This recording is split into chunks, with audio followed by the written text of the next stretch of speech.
충성혈서를 써서 일본군 장교가 된 닭깎기 마사오, 한국 이름 박정희. 대대로 나라 주권 팔아먹는 이들이야말로 애국가 부를 자격도 없는 사람들입니다. 이것만 기억하시면 됩니다. 박근혜 후보 떨어뜨리기 위한 겁니다.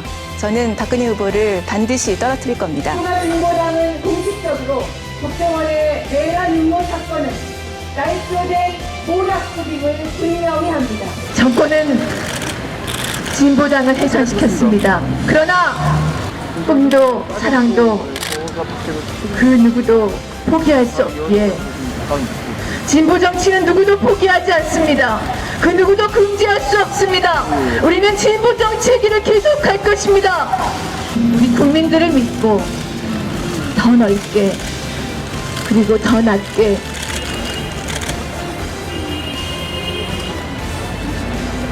평등과 통일의 바다로 함께 갑시다. 작은 물방울로 남아 여러분과 늘 함께 가겠습니다. 사랑합니다.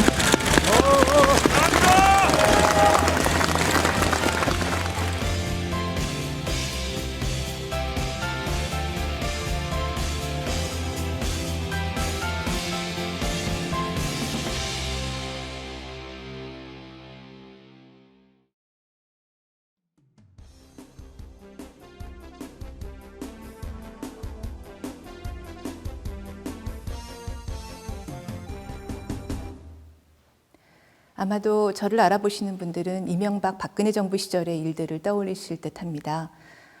진보 정치에 주신 기대에 어긋나게 실망을 많이 드렸습니다. 마음 주셨던 것만큼 화나고 속상하셨을 것입니다. 죄송합니다. 제 부족함이 많은 어려움을 불러왔던 것 잊지 않고 살겠습니다.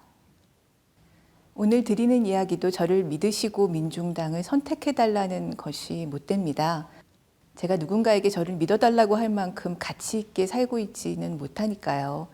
어느 정당을 지지해달라고 내놓고 말할 자격이 있을까 싶을 만큼 흠도 많고요. 다만 잘못도 많고 흠도 많은 제게도 바람은 있습니다.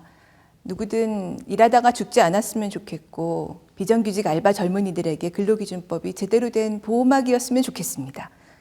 여성들에게 이 세상이 가시돋친 눈길을 보내지 않았으면 좋겠고 그만 괴롭히라고 말해도 어떤 여성도 소수자도 공격당하지 않는 사회였으면 좋겠습니다. 여러분들도 비슷한 바람을 갖고 계시지 않을까 싶습니다. 제가 민중당이 잘 되기를 바라는 이유는 딱 두 가지입니다. 첫 번째 이유는 어려운 분들 옆에 있더라 입니다. 만일 여러분이 비정규직이어서 임금도 대우도 마음에 안 들지만 노동조합에 가입할 수 있었고 그래서 무단으로 해고당하는 것만큼은 피할 수 있게 됐다면 아마 여러분 옆 어딘가에 민중당이 있었을 겁니다. 500명 넘는 대기업 정규직이라면 거의 다 노조에 가입할 수 있을 겁니다. 하지만 비정규직은 노동조합 있는 곳이 거의 없습니다. 비정규직인데 노동조합에 가입할 수 있는 분들은 지금 전체 비정규직의 3%밖에 안 됩니다. 정말 적죠. 하지만 0%에서 시작해서 그만큼까지라도 올라갈 수 있게 애쓴 사람들이 바로 민중당 당원들입니다. 아직 멀었다는 거 우리 모두가 잘 알고 있습니다. 너무 더디다는 것도 잘 압니다. 진보정당 한 지 20년이나 됐는데 아직도 그 자리 그 꼴이냐 이야기 들을만 하다는 것도 압니다. 하지만 이렇게 시작하는 사람들이 없으면 세상은 바뀌지 않습니다. 제가 바라는 세상이 되려면 어려운 분들 옆에 있는 사람들이 꼭 필요합니다. 저는 민중당 당원이 아니어서 민중당에 대해서 아주 잘 알지는 못합니다. 다만 노동조합을 가진 3% 비정규직 가운데 한 사람이 민중당 비례후보 1번이라는 건 압니다.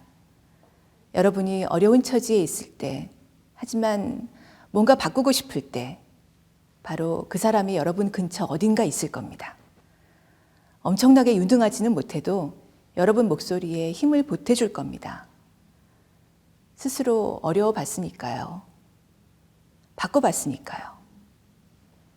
여자라고 함부로 대하는 사람들한테 그러지 말라고 말 한마디 하기 전까지 얼마나 참아왔는지 아니까요. 하나라도 바꿔보겠다고 마음먹을 때 얼마나 외롭고 무서운지 아니까요. 비정규직 알바생 옆에 있을 사람을 국회의원으로 뽑는 건 어떠세요? 옆에 있어줄 사람들이 늘어날 겁니다. 그 사람들이 늘고 또 늘면 세상이 빨리 바뀔 수 있습니다. 두 번째 이유입니다. 새로운 생각도 하네. 선거 공보물이 집에 왔더라고요. 이제는 직업 정치인이 아니지만 그래도 예의상 공보물을 하나하나 읽어봤습니다. 그중에 민중당 공보물에 전국민 고용보험 도입이라고 적혀 있는 것이 눈에 띄었습니다. 코로나19로 예상하지 못한 사태를 맞아서 다들 막막해할 때잖아요. 이럴 때 다른 세상을 만들 수 있는 방법을 말하는 것 같아서 반가웠습니다. 모두가 힘든 때입니다. 텅 빈 거리를 보면 음식점 사장님이며 직원분들이며 어떻게 유지하시나 걱정인데요. 마트에 사람이 좀 많다 싶으면 혹시나 감염이 걱정됩니다. 그래도 우리나라는 전국민 건강보험이 있어서 치료비 부담은 다른 나라보다 덜하다고 하니까 나라 덕분에 감염에서는 조금은 보호받는 것 같습니다. 하지만 일자리 걱정은 진짜 큽니다. 정부도 여러모로 애쓰지만 안정된 직장 다니는 분들이 아니라면 모두가 수입이 줄고 일거리가 없습니다.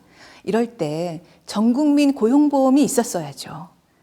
건강보험 모두 당연 가입되듯이 일하는 사람이면 모두 당연히 고용보험 가입하게 해뒀다면 알바생들도 적어도 최저임금 80%만큼 6개월은 실업급여 받겠죠. 자영업 문 닫아도 그 정도 기간은 실업급여로 최소한 생계 유지는 될 테고요. 예술인들도 고용보험 가입하게 한다 말은 많았는데 차일피일 미뤄지다가 이런 사태를 맞았습니다. 전국민 고용보험이 있었으면 이렇게 망연자실하지는 않아도 됐겠죠.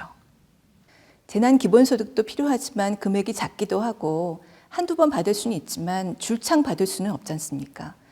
기본소득도 좋지만 전국민 고용보험이 있으면 전국민 건강보험처럼 안전망이 들 겁니다. 한국 정치가 했던 말 하고 또 하고 언제적 사람인지 나오고 또 나오고 맨날 똑같다고들 합니다. 진보 정당도 다를 것 없다고 보일 것 같습니다. 저도 별달리 새로운 생각을 내놓지 못하고 맨날 하던 대로 하고 말았던 장본인입니다. 딱히 잘한 것도 없이 이런 말 드리기 민망하지만 한국 정치가 새로워지려면 진보 정당이 그동안 안 해본 것 내놓는 게 정말 필요합니다. 진보가 새로운 시도를 하지 않으면 누가 하겠습니까? 한국 정치에서 안 해본 건 노동조합을 꿈꿀 수조차 없는 분들을 위한 안전망을 만드는 겁니다. 고졸, 알바생, 취업준비생, 50대 여성, 노인 이런 분들을 위한 고용 안전망을 짜는 겁니다. 이번 코로나19 사태를 겪으면서 우리가 함께 느낀 것이 있다면 언제든 이런 위험이 또 올 수 있다는 것이죠. 그럴 때 나라가 국민을 안전하게 보호해 주어야 위험을 함께 이겨낼 수 있다는 것이죠. 다행히도 전국민 건강보험이 우리 국민을 감염병과 엄청난 진료비로부터는 지켜주고 있습니다. 하지만 건강만 위험한 게 아니라 일자리가 더 위험합니다. 세계 경제가 흔들릴 수 있습니다. 위기를 넘으려면 또 올지 모르는 위험에 대비하려면 우리 모두를 실업과 수입 상실로부터 지켜줄 전국민 고용보험이 필요합니다. 새로운 생각이 실현되게 돕고 싶습니다. 누가 해보지 않은 또 다른 새로운 제안을 내놓도록 힘을 보태주고 싶습니다. 함께 도와주지 않으시겠습니까? 제가 민중당이 잘 되기를 바라는 이유, 어려운 사람 옆에 있더라, 새로운 생각도 하더라, 이 두 가지가 전부입니다. 엄청나게 일을 잘하고 큰 변화를 만들 거라고는 말씀 못 드리겠습니다. 결점이 없어서 잘 되기를 바라는 게 아닙니다. 이 두 가지를 하고 있고 앞으로도 하려고 애쓸 진보정당인 것 같아서 민중당이 잘 됐으면 좋겠습니다. 긴 시간 들어주셔서 고맙습니다. 건강하시길 빕니다. 우리 모두 어려운 시기를 잘 이겨낼 수 있기를 마음 모아 기원합니다.